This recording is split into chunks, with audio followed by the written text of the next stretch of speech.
Hey everyone, and welcome back to the channel. Today I'm going to be painting up this Space Marine in the color scheme of the Dark Krakens, a Salamander's successor chapter. Let's jump into it.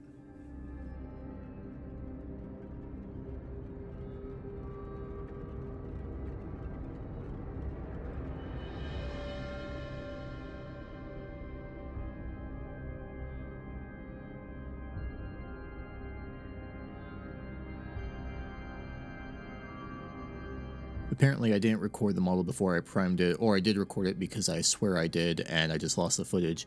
But I had a bunch of necron heads in my bit box, and using some 30 gauge wire I wrapped it around the heads and around the bolt rifle and super glued it to create this marine who decided to take some trophies. Now whether that is lore accurate or not, I don't know, nor do I care, I just thought it looked really cool. So I primed the model with this Chaos Black, and then I started to apply my first base color of Vallejo Black. The reason I do this is there are subtle differences between the primer and this black, and if I need to go back over sections of the model with this, I want them to match.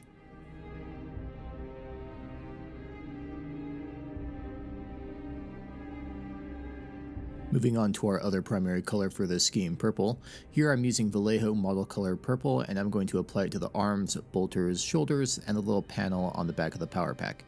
Remember to apply these paints with 2 thin coats so we get a nice smooth finish.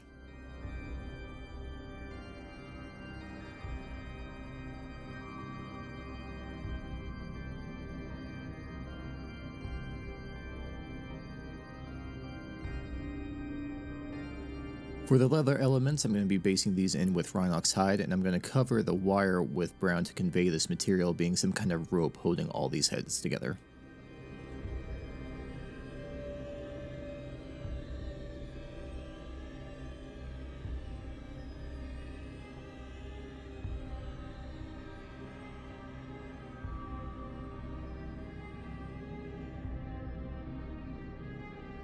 For our metal elements, I'm using 2 thin coats Cerakote Silver, which is quickly becoming one of my favorite metallic paints that I've used so far, and I'm going to paint the Necron heads with this as well.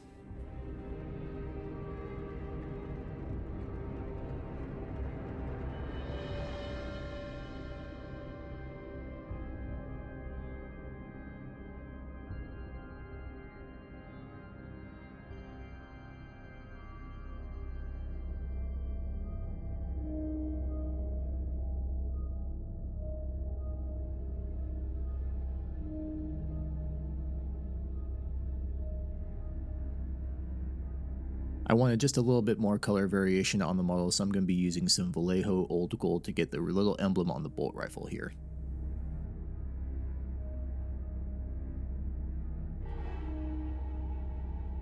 Using some Karak Stone, I'm going to finish basing the rope holding the heads and wrapped around his rifle.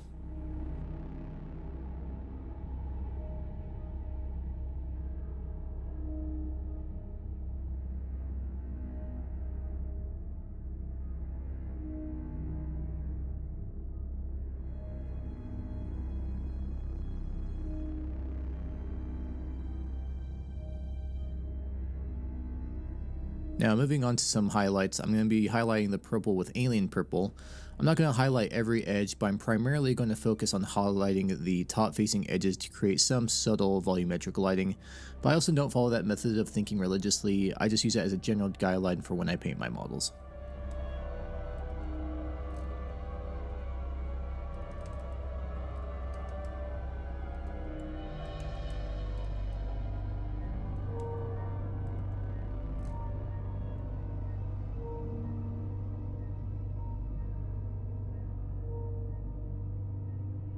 Next I'm going to do the same thing but using Mechanicus Gray on the black armor portions.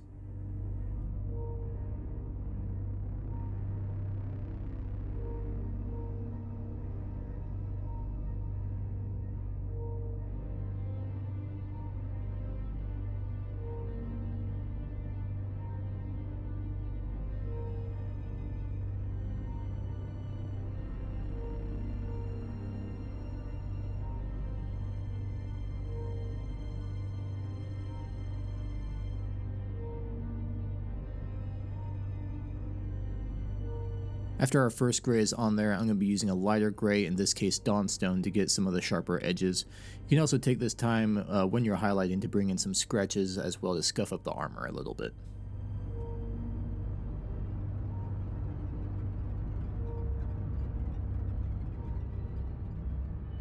I'm going to now apply a layer of some matte varnish, and this gets me the finish that I want before we start our weathering, and it also helps a bit to protect what we've done before we wash the model with our grime. Now you can avoid covering the metal with this if you want the metal to retain some of its glossiness, but I'm wanting the metal on the chest and the bolter to be dulled a little bit, so I painted them over with the varnish.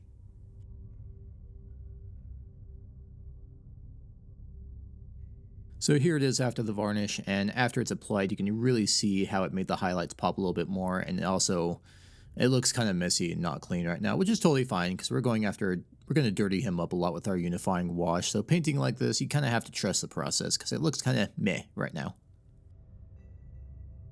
I got some transfers applied, which I recommend watching Tabletop Ready's videos on transferred. That's where I learned, and he does a great job of showing you how to do it, and I feel like I'm not going to just copy what he does, so I just recommend go checking that out. So now let's move on to adding some chips into the armor. I'm using a piece of a cheap makeup wedge that's been torn off a little bit, and I'm going to dip it lightly into some Rhinoxide, get the excess off with a paper towel, and I'm going to start lightly dabbing it onto the model. I try to be fairly sporadic, but I find it best to apply a little at first, assess, and then go back and add more if you aren't satisfied with the amount.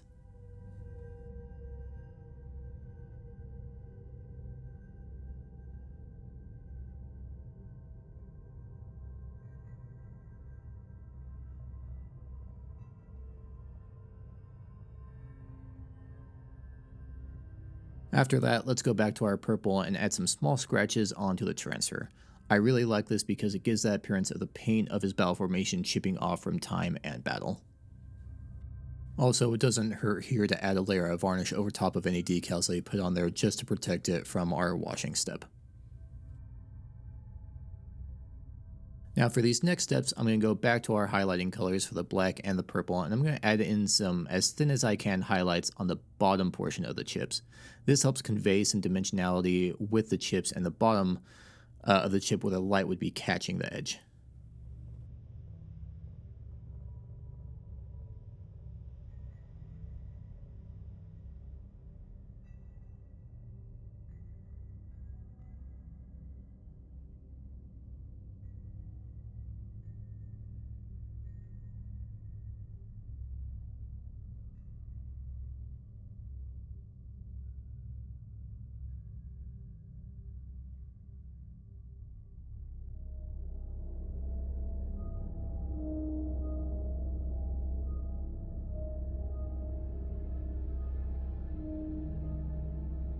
To push our weathering a little bit further, I'm going to grab some gunmetal metallic paint here, though you can use what you did on the vents and other metal bits earlier. I just had this. I'm going to start lightly adding some small amounts to the more exposed pieces of metal on the model.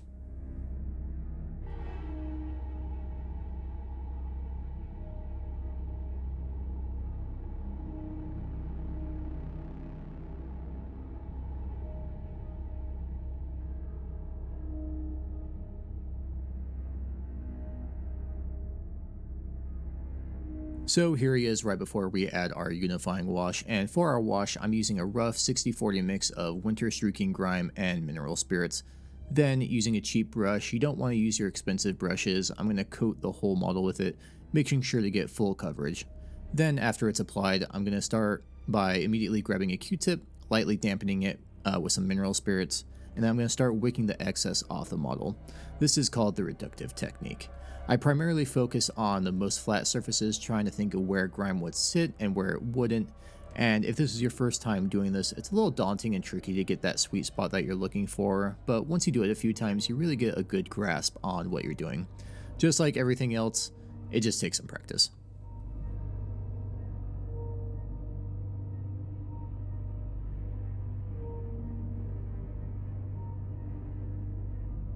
So here's our model post-wash, and it's looking pretty good, but let's start working on some details, starting with the leather. Using some thinned down Mornfane brown, I'm going to start layering this onto the pouches, concentrating on the raised areas and edges to help set up the worn leather look. For a more rougher leather texture, you can use a stippling motion or even use a sponge to add that texture. Next, using Scrag Brown, I'm going to pick out the sharpest edges and worn spots like the corners where the leather bends and build up with thin strokes and highlights to the desired outcome. You can also add tiny dots or scratches to simulate scuff marks as well.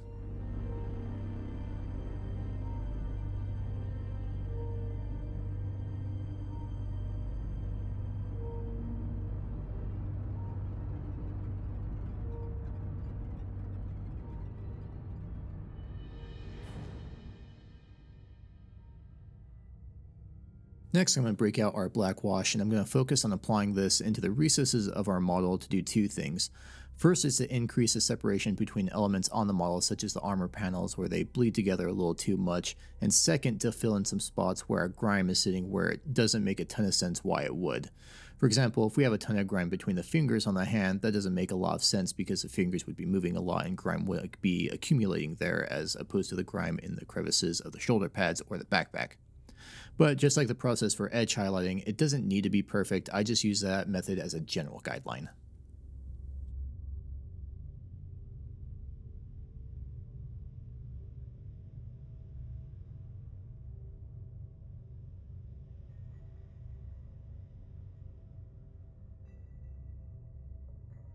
I wanted to push this model just a little bit further, so I wanted to try applying some exhaust glow to the power pack. Starting with Mephiston Red, I'm going to apply a base coat to the portion where the grills are, and then around the inside of that, I'm going to glaze the red to create a subtle glow. I didn't want to push this super far, but I wanted to keep it relatively simple. Next, with Evil Sun Scarlet, I'm going to apply this in layers in the recesses of the grills, leaving the Mephiston Red on the most raised portions.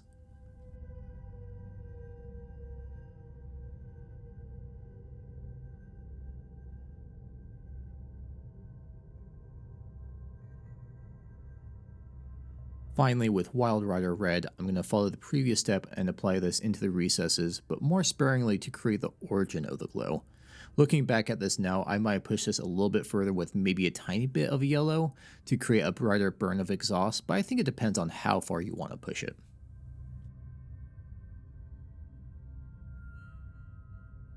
Now at this stage I decided I wanted to have some more streaks of grime running down some of the armor panels, so I dipped my brush into the winter streaking grime and then I applied a small dot to where I wanted it to run down, then lightly brushed it down vertically to create this streak.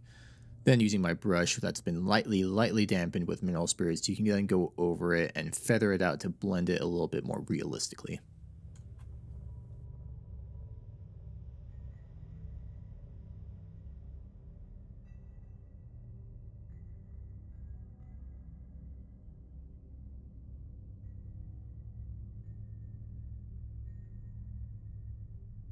Next step, I'm going to use the Warpaint Fanatics Mithril, and I'm going to apply some edge highlights to the metal elements on our model and on the Necron heads to help them pop a little bit more.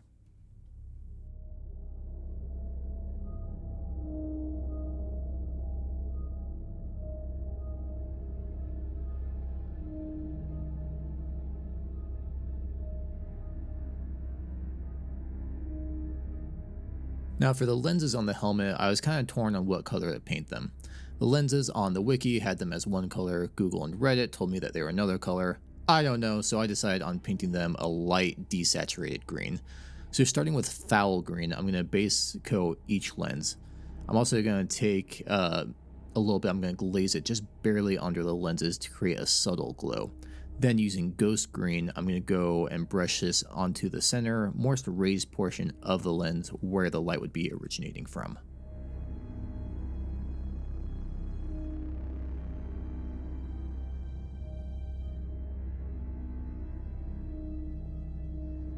Now to blend this model onto the base I made for him, I'm going to be using some AK Splatter Effects Dirt, slightly thinned down, and I'm going to brush it and stipple it onto the boots. This is a acrylic product, so it can be thinned down just with water.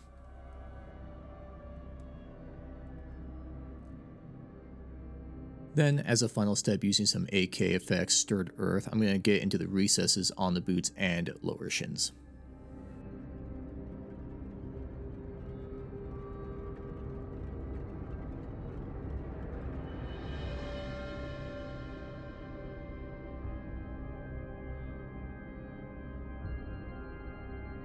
And with that, our model is done.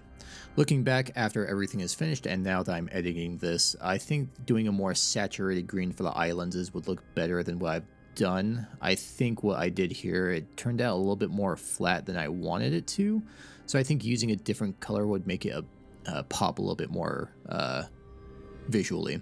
I also think that using one last final color in the power pack exhaust ports, like some brighter orange or even a yellow, for that brighter glow would have been really nice as well, but overall I'm pretty happy with how this turned out.